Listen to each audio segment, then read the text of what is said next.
Ya, baik. Assalamualaikum warahmatullahi wabarakatuh. Ya, mulai ya. Yang online terdengar suaranya? Boleh konfirmasi. Kedengeran. Oke, terima kasih Bu Rika. Ya. Baik, kita mulai. Assalamualaikum warahmatullahi wabarakatuh. Alhamdulillah dan katsiran thayyiban mubarakan fih kama yuhibbu rabbuna wa yarda. Asyhadu an la ilaha illallah wahdahu la syarika lah wa asyhadu anna Muhammadan abduhu wa rasuluh. Allahumma shalli ala Muhammad wa ala ali Muhammad. Alhamdulillahilladzi bi ni'matihi tatimmu shalihat. Alhamdulillah kembali kita bertemu di hari Rabu ini ya. Insyaallah kita hari ini masuk di pertemuan yang kedua. Dalam rangka kita coba berkenalan ya beberapa konsep nahwu, shorof dan juga balaghah dalam 4 pertemuan secara total, di mana karena waktu yang terbatas ya sebagaimana disampaikan di pertemuan yang lalu ya kita ingin coba aplikasi sedikit gitu ya kaitannya dengan tadabbur Al-Qur'an. Nah, buku yang akan dibahas itu adalah ini modul yang saya coba susun khusus untuk kegiatan ini. Jadi kemarin kita beri judul Mafatihul Lughatil Bahirah fi Tadabburis Suwaril Athirah. Jadi filosofinya itu adalah ya kunci-kunci bahasa Arab ya. Jadi kemarin kan sempat ngisi bahwa ada yang masih beragam, ada yang sudah pernah belajar, ada yang belum. Namun di sini nanti dijelaskan sedikit. Tapi belajar bahasa Arabnya kita ini harapannya bisa membekas di hati dan bermanfaat untuk tadabbur. Ya, kemarin seperti itu. Ya, perkenalkan bagi yang pertama datang, saya Dini Setiawan. Saya di lantai 52, Production Engineer. Untuk detail biografinya di halaman 46 nanti bisa dilihat sendiri. Kita lanjut pertemuan kemarin ya. Kita sedikit murojaah dulu ya. Ya, apa bedanya tafsir sama tadabbur kemarin ya? Kalau tafsir itu ibarat kalau kita dapat kado ya atau paket ya, kemudian kita udah senang tuh kan. Nah, kemudian proses unboxing kado itu adalah tafsir. Karena secara bahasa itu adalah al-kashfu, artinya menyingkap. Jadi kita baca-baca buku tafsir ya kita tahu arti katanya apa, ya kita tahu sebab turun ayat itu berkenaan siapa, di mana dan hukumnya itu apa. Itu adalah tafsir, wawasan yang kita dapat dari para mufassir ya yang sahih. Nah, adapun tadabbur itu kemarin apa? Arti katanya dari dubur. Dubur itu belakang. Itu proses kita meresapi apa yang kita tahu dari Al-Qur'an ya sebatas kita paham ayat, kita paham makna dan apa implikasinya ke hati kita. Makanya kemarin sudah kita pelajari juga di pertemuan pertama, tadabbur ini ada beberapa adabnya, salah satunya kita menghadirkan hati, kemudian juga kita seolah-olah ya merasa Allah Subhanahu wa taala sedang berbicara dengan kita. Ketika melewati ayat azab, misalnya di surat An-Naba, fadzuqu falan nazidakum illa adzaba, maka kita berhenti ya, seolah Allah sedang berbicara kepada kita melalui kalamullah Al-Qur'an dan kita meminta perlindungan ya, a'udzu billahi min adzabin nar misalnya. Aku berlindung dari engkau ya, kepada Allah dari azab neraka ya, dan seterusnya. Makanya analogi yang paling menarik kemarin, kalau tafsir itu seorang sakit apapun, misalnya demam kemarin ya, kita analogikan, maka kita mengetahui obat penurun demam yaitu paracetamol 50 mg itu adalah resep yang kita tahu, itu adalah tafsir. Tapi kita nggak akan turun indikasi demamnya sampai kita minum obatnya atau minum penghilang penurun rasa sakit itu, dan itu adalah proses tadabbur. Banyak orang yang dia tahu resepnya, banyak orang tahu tafsir, tapi dia sulit untuk tadabbur ya karena dia tidak minum obatnya. Kebalikannya juga kemarin, ya ekstrim yang sebelah kirinya, banyak orang yang mau tadabur, banyak orang yang dia mau minum obat, tapi dia tidak tahu tafsirnya, tidak tahu resepnya, maka demamnya pun nggak akan turun. Itulah yang terjadi kemarin kita contohkan. Mungkin sering kita ketemu dengan cocok logi kan kita terbatas nih pemahaman tafsir kita gitu kan terhadap ayat. Ya, tapi ternyata berjalan di media sosial kadang kita temui misal terjadi bencana gitu kan tanggal 14 Maret gitu ya. Maka dia bukalah surah 14 ya ayat ketiga, dia cocok-cocokkan ternyata nggak cocok. Nah, itu dia mau sebenarnya dia mau cari tahu gitu kan apa dampak dari ayat atau sesuatu yang dia ingin tahu dari Al-Qur'an. Ya, makanya kita perlu menyeimbangkan antara kedua ini. Nah, salah satu caranya adalah ya kita sedikit banyak coba belajar tadabbur. Nah, ini kemarin masih ingat ya, adab tadabbur itu kita hadirkan hati ya. Itu ada di halaman awal ya kemarin. Kita udah halaman 6 ya. Jadi hadiran hati, kita paham makna dasar, metode berpikir yang benar ya sesuai yang diajarkan oleh para ulama. Dan kalau tadabbur itu kita tafaul, kita berinteraksi. Seolah Allah Subhanahu wa taala sedang belajar berbicara kepada kita. Dan yang terakhir adalah menghilangkan penghalang. Penghalang kita sulit tadabbur padahal kita diperintahkan oleh Allah Subhanahu wa taala pada yatadabbaruna al-Qur'an, salah satunya adalah mungkin kita ada dosa ya. Karena ilmu itu cahaya, tidak masuk ke hati yang banyak dosa. Dan kesombongan dan juga sibuknya hati dengan dunia ya seperti itu ya.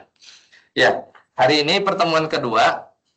Kemarin ternyata kita hanya bisa masuk sampai kaidah ketiga ya. Kaidah 1, 2 dan 3. Nah, sesuai apa namanya rundown atau rencana harusnya hari ini kalau lihat di daftar isi ya yang terjemah bahasa Indonesia ya di halaman depan itu pertemuan kedua itu adalah kita mengaplikasikan pada contoh-contoh kaidah yang sudah kita pelajari di pertemuan sebelumnya hari Senin kemarin, bagaimana kita tadaburnya, bagaimana kita mentadaburi dari sedikit konsep bahasa Arab yang sudah kita jabarkan kemarin. Ya, tapi karena baru 3, kita coba lanjut dan kita perkaya ya dengan contoh-contohnya. Karena buku ini tadi disusun ya untuk mentadaburi surat yang mestinya kita, anak-anak kita, umumnya masyarakat itu hafal, yaitu adalah juz amma. Hanya dinamakan fit tadabburi suwaril atirah, yaitu pada surat-surat yang harum. Maksudnya harumnya itu sering kita baca gitu ya, 3 kul ya, Ad-Duha, An-Nas ya, Atin ya sampai An-Naba kurang lebih seperti itu. Baik. Ini ya, masih ingat ini kaidah pertama kemarin apa? Berkaitan dengan fi'il mudhari. Ya, kita tambahin ya contohnya ya, sambil jalan, sambil lewat. Kita tambahkan contohnya. Masih ingat kemarin ini, yang pertama itu adalah yang sudah belajar dasar sekali ya, yaitu ada fi'il mudhari kemarin. Fi'il mudhari itu ya dalam nahwu itu adalah kata kerja yang apa menunjukkan waktu sekarang atau akan datang. Jadi sifatnya itu adalah kalau dipakai oleh para ulama tafsir, kalau ketemu dalam Al-Qur'an fi'il mudhari itu maknanya adalah bukunya itu Mas. Maknanya itu adalah at-tajaddud, yaitu baru, sesuatu yang baru. Jadi kalau kita ketemu fi'il mudhari nih dalam apa namanya? Dalam Al-Qur'an itu kalau kita dapat konsep ini ya bagaimana para ulama tafsir menggunakan ini baik untuk tafsir atau tadabbur itu mesti kita ingat fi'il mudhari itu maknanya at-tajaddud atau istimrar. Istimrar itu adalah terus menerus. Kemarin contohnya ini ya, ara'aital ladzi yukadzibu. Di situ ada fi'il mudhari. Ya, artinya yukadzibu, mendustakan. Maka orang-orang kafir ketika itu mereka tuh mendustakannya itu tajaddud, istimrar, ya, terus menerus. Kemarin dicontohkan ya besok ya dia kufur, besok besok sore dia menghardik anak yatim surat Al-Maun kan. Besok lagi ya dia berbuat ria ya ketika sholat dan seterusnya. Jadi ada perubahan, ada dinamis ya, ada dinamis. Nah, contoh yang lain kemarin di sini kita bisa contohkan misalnya di misalnya ini ya. Drag dulu deh. Ya. Sekarang kita aplikasikan, misalnya kita lagi lewat surat Ad-Duha. Ya.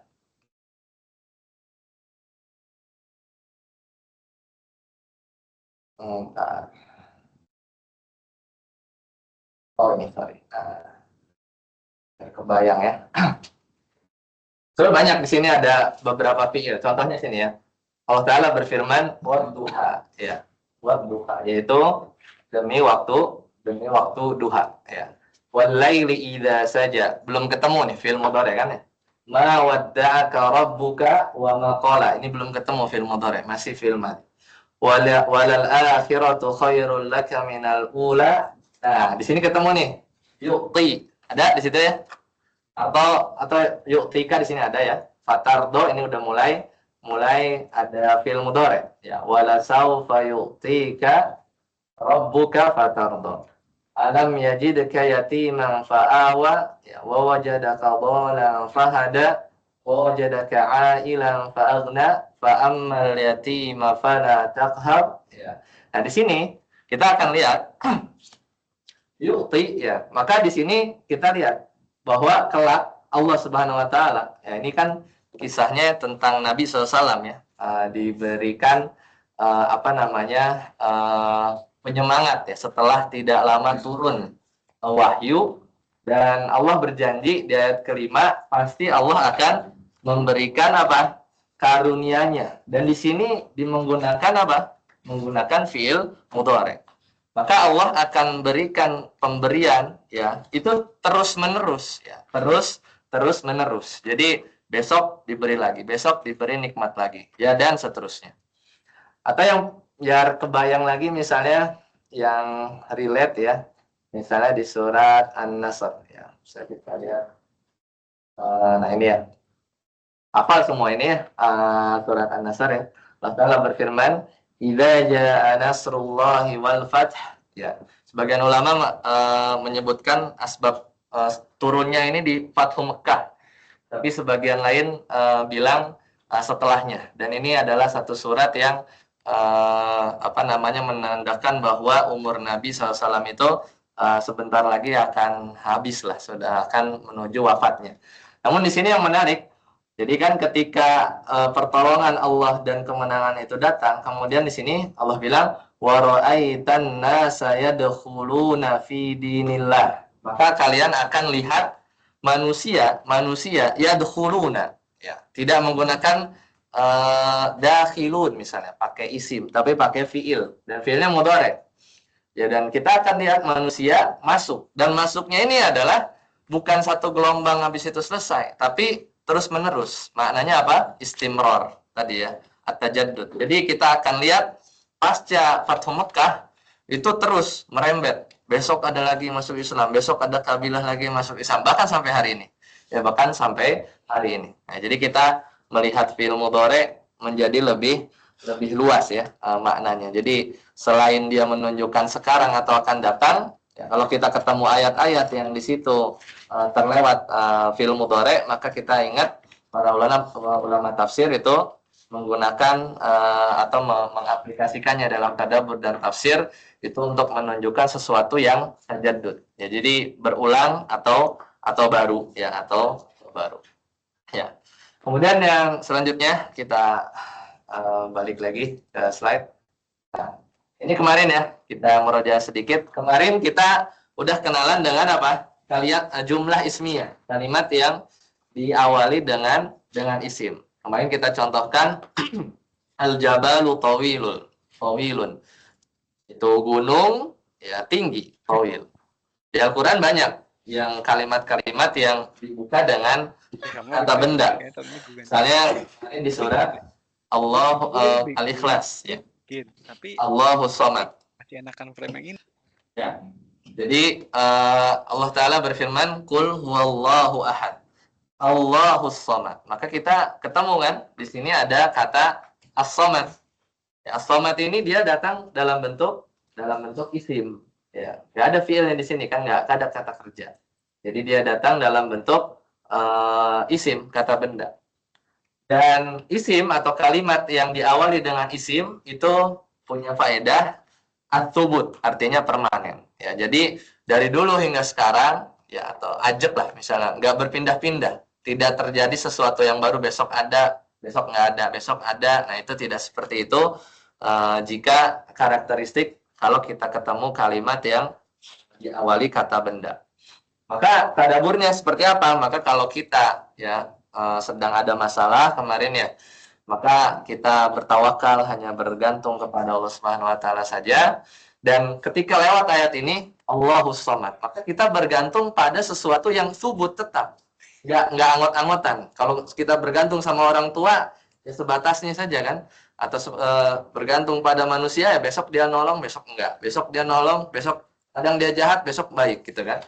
Tapi kalau Allah Subhanahu wa taala As-Samad yang menjadi tempat pergantung semua makhluk, itu dari dulu sampai nanti ya, sampai ujungnya abadi, itu tidak berubah-ubah ya, tidak berubah-ubah. Nah, maka sekarang kita praktekin ya. Karena kan lagi taraweh nih. Kadang suka yang favorit itu biasa surat apa sih? Al-Qadar gitu ya. Inna anzalnahu fi lailatul qadar ya. Kita coba cari situ ada isim nggak? Ada ya harusnya. Tapi nanti kita tadabburi lebih lebih jauh. Misalnya ini ya. Ini ya habis alal.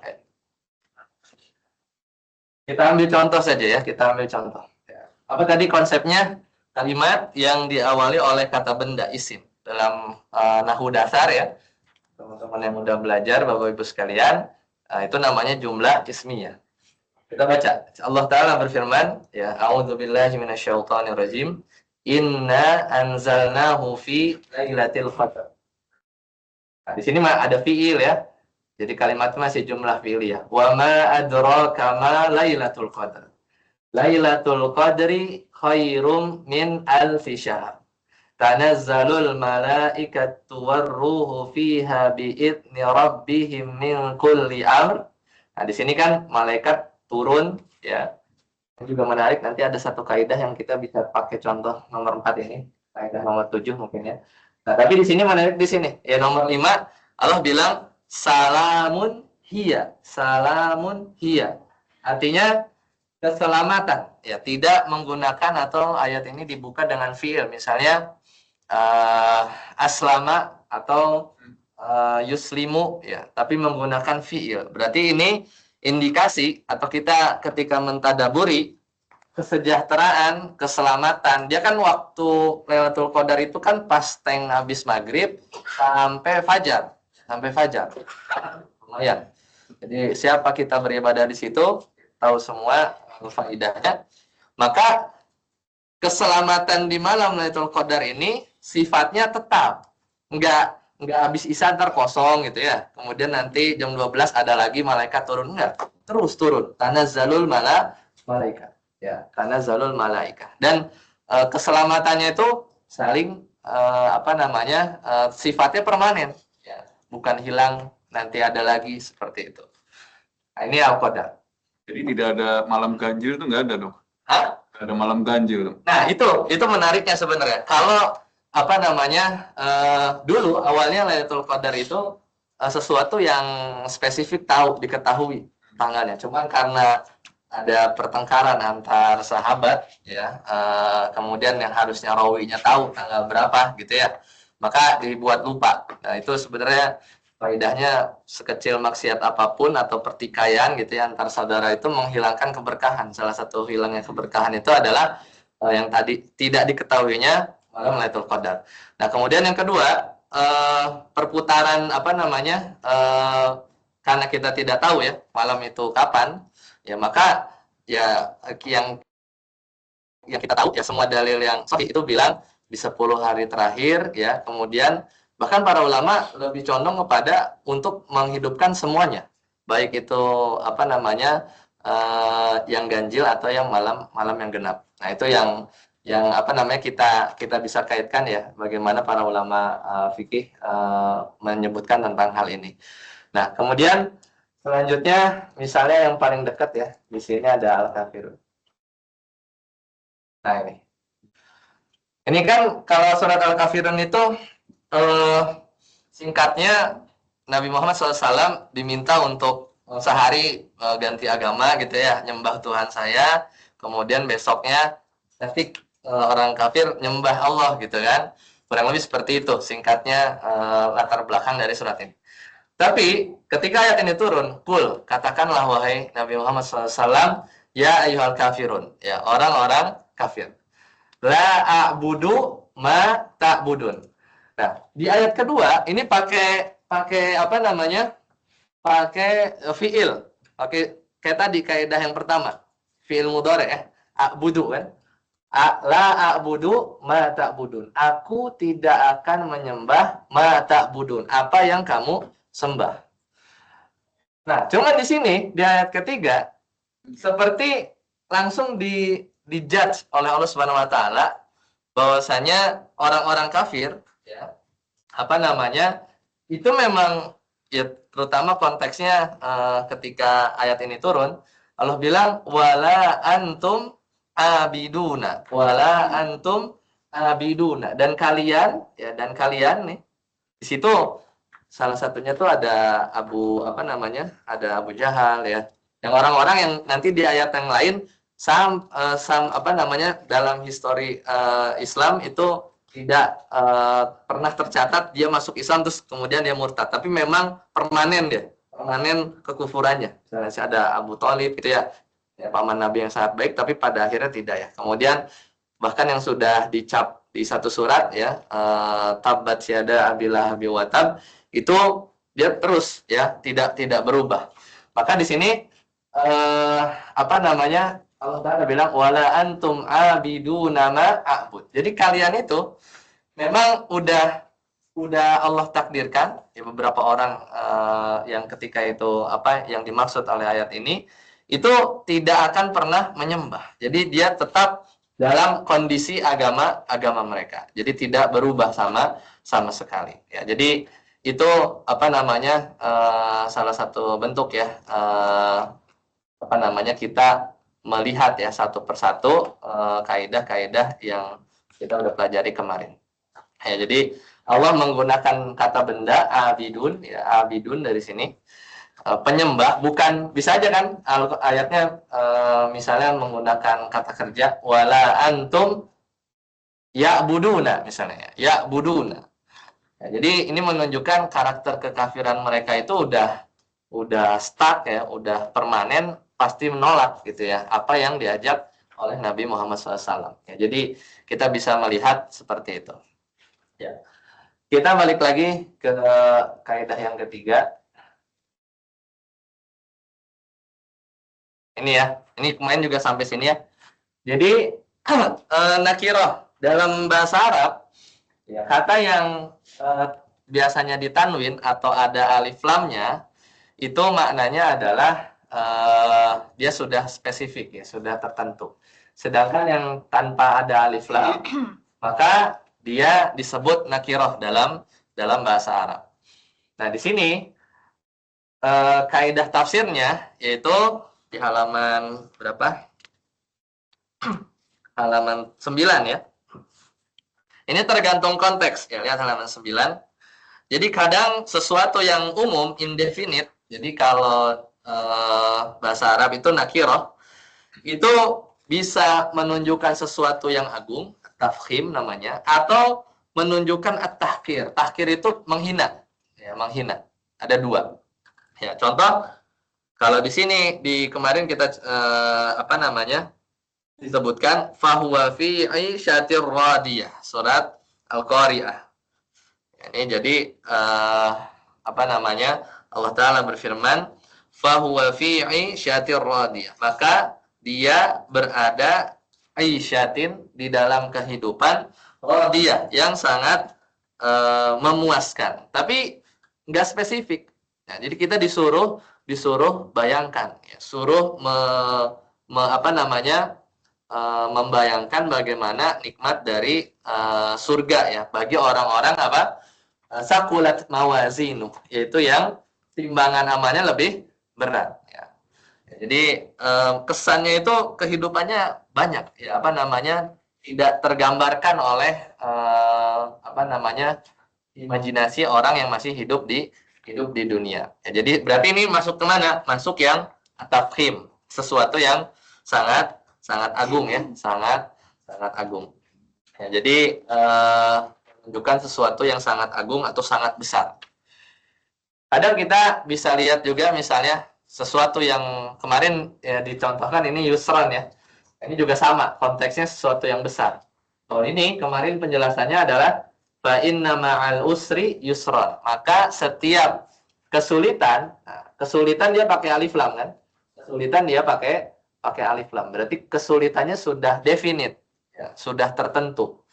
Ya, sudah tertentu. Allah berjanji bahwa sesungguhnya bersama kesulitan tersebut yusron, ada satu kemudahan, ada sebuah kemudahan. Fa inna ma'al usri yusra, inna ma'al usri yusran. Kemudian diulang lagi. Inna ma'al usri. Al usrinya sama ya. Al usrinya itu sama, pakai alif lam. Berarti ini mengindikasikan kesulitannya itu adalah kesulitan yang itu juga ya. Kesulitan yang itu juga. Maka di sini ya.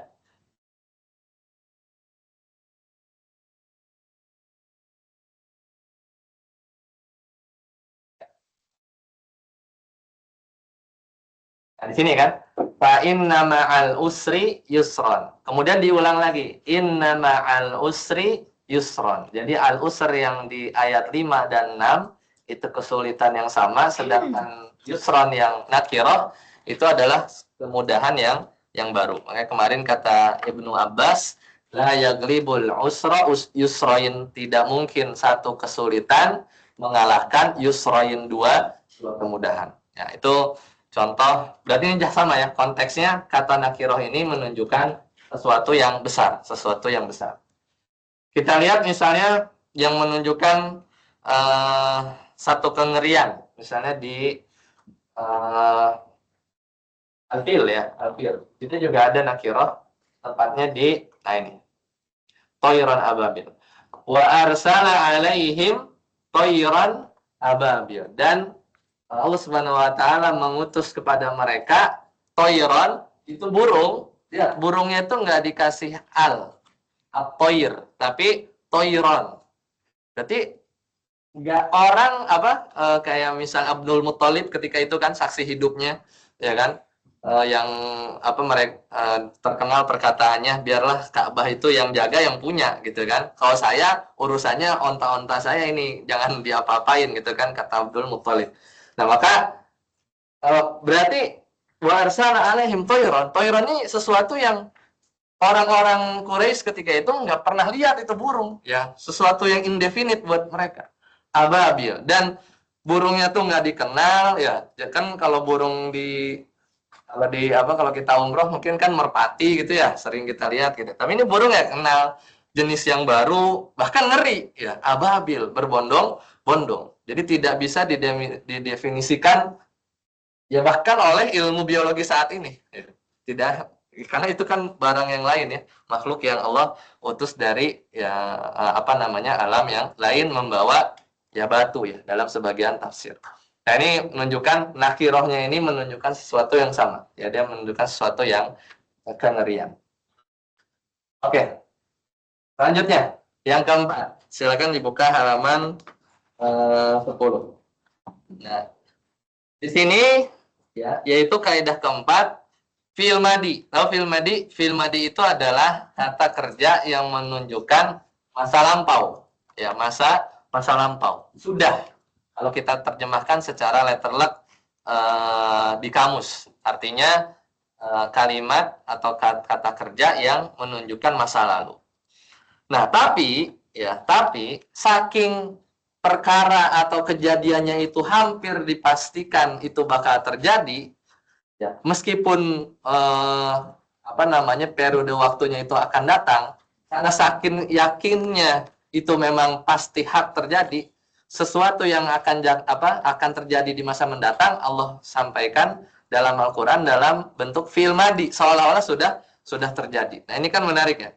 Jadi kaidahnya itu adalah kepastian masa depan karena saking pastinya, nggak ada melesetnya, ya. Kepastian yang sesuatu yang akan terjadi masa depan itu disampaikan dalam ayat menggunakan fiil masa lalu. Jadi kayak udah terjadi aja gitu ya. Padahal belum. Kayak contohnya apa? Hari kiamat gitu ya. Dan ini dalam kaidah tafsir ya, fi'il madi yang biasanya dilakukan untuk sesuatu yang lampau kemudian digunakan dalam konteks sesuatu yang akan datang, itu menunjukkan apa? Tahqiq al-wuqu di halaman 10. Jadi kepastiannya itu benar-benar terjadi. Nah, ini kelihatan. Ini kan salah satu surat dari periode bagaimana proses kiamat itu terjadi. Misalnya Allah Ta'ala berfirman, "Idza syamsu kuwirat." Apabila matahari digulung. Ya, telah digulung kalau letter luck-nya. Lah, kan belum, matahari masih ada, tapi sudah telah. Apakah Al-Qur'an ini salah? Tidak. Justru tadaburnya kita itu seolah-olah Allah ingin merasakan kiamat itu memang udah di depan mata, sampai-sampai dipakein fi'il madi. Ya. Sebagian penjelasan fikih juga, kalau kita mau baca doa buka puasa nih, kan baca dulu nih, ya. Zahabal dhama'u misalnya ya. Wa batalatil uruku wa thabatal ajru insyaallah. Itu juga sama.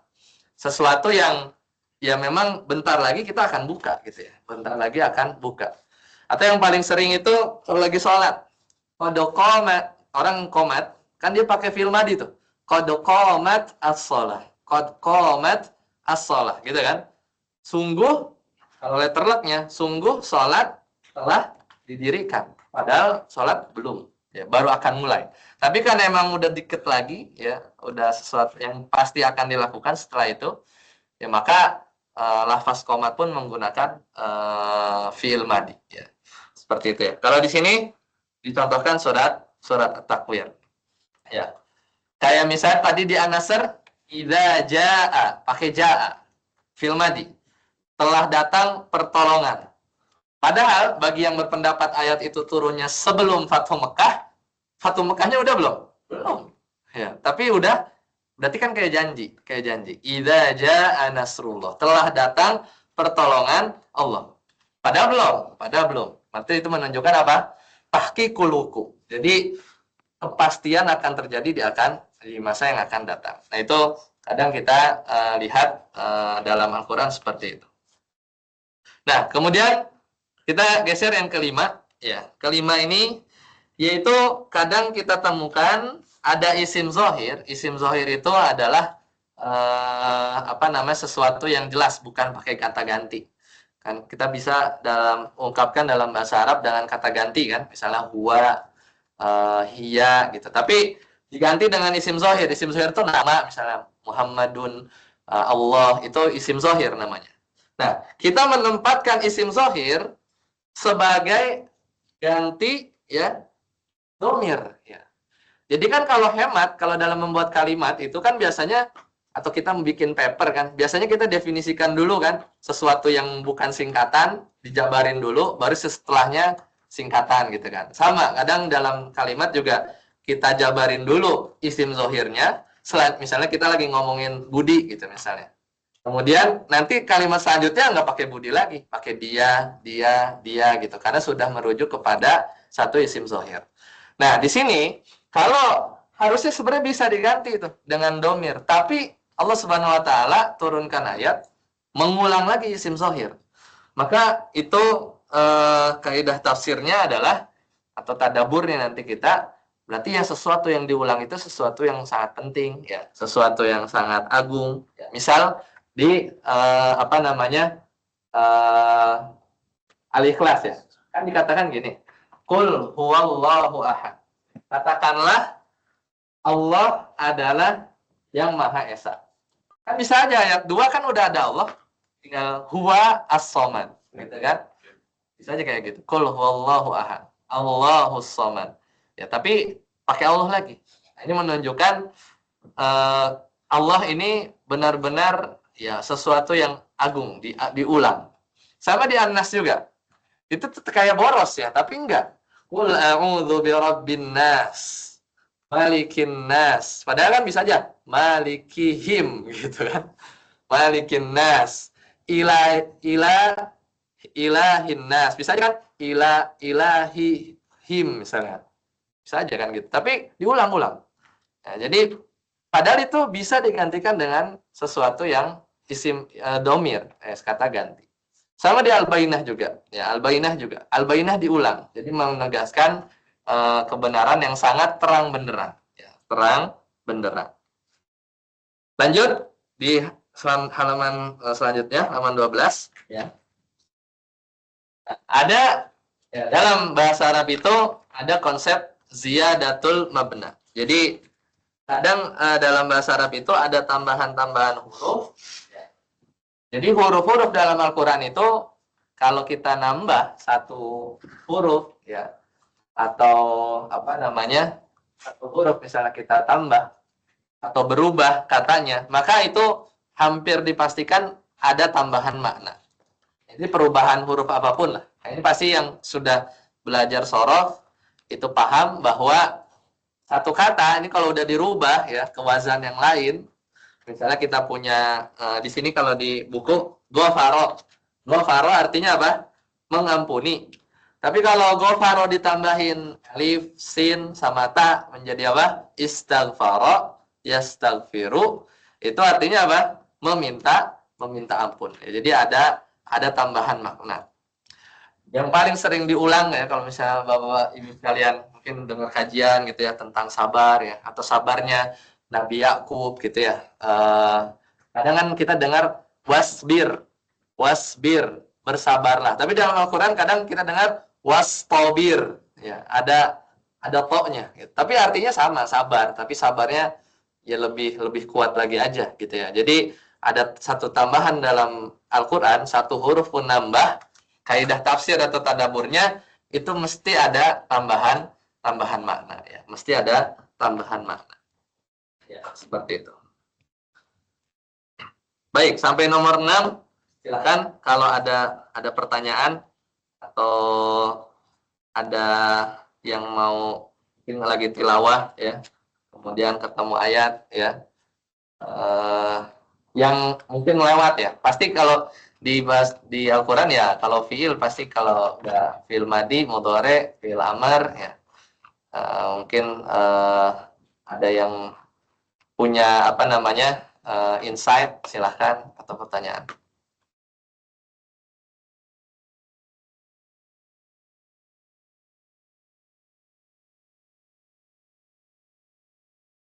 Ya. Mungkin pertanyaan itu ya kemarin Pak Siswanto ya, apa di Al-Baqarah itu apa kan sering di jadi Al-Baqarah itu dia menjawab ayat terakhir di surat Al-Fatihah. Jadi ilmu Al-Quran itu antar surat itu karena penyusunan surat dari 1 sampai 114 itu termasuk bagian dari wahyu juga.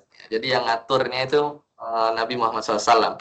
Jadi munasabah atau kecocokannya ya karena kita terus 5 kali ya dalam sholat kita selalu baca Al-Fatihah agar kita tidak seperti orang apa namanya Nasrani Abdolin dan juga Abdolin dan yang dimurkai.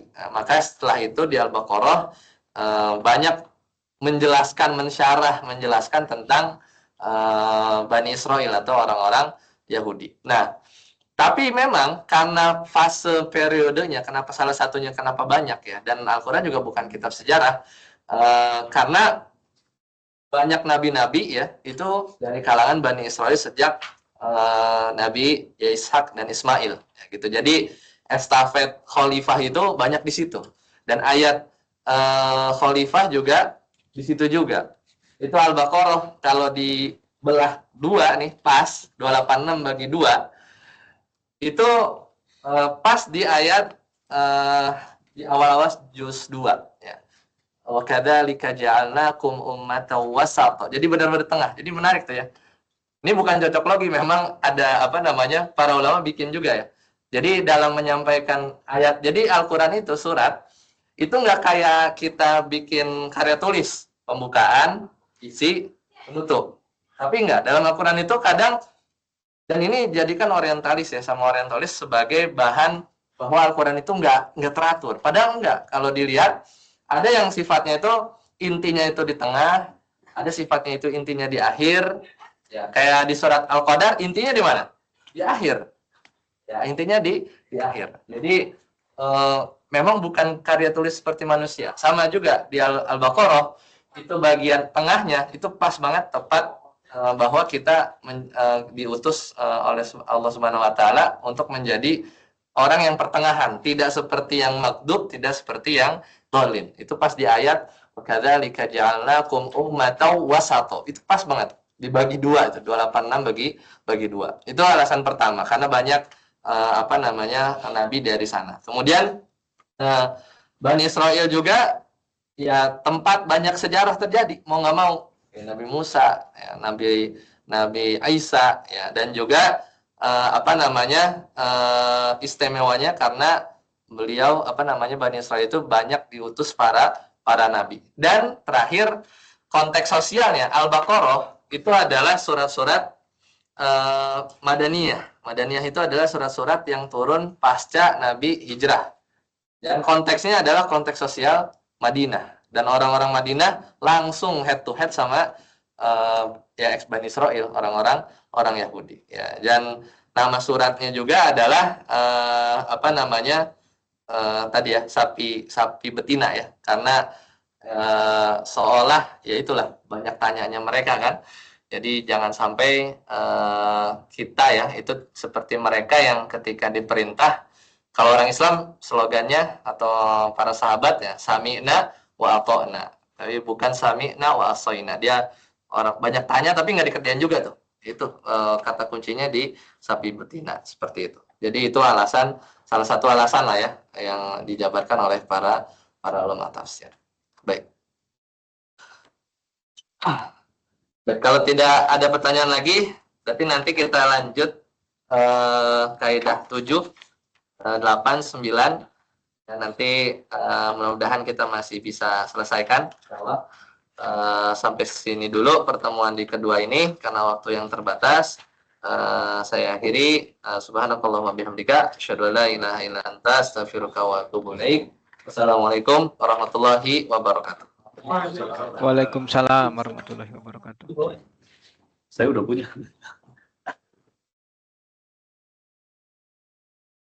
Thank you.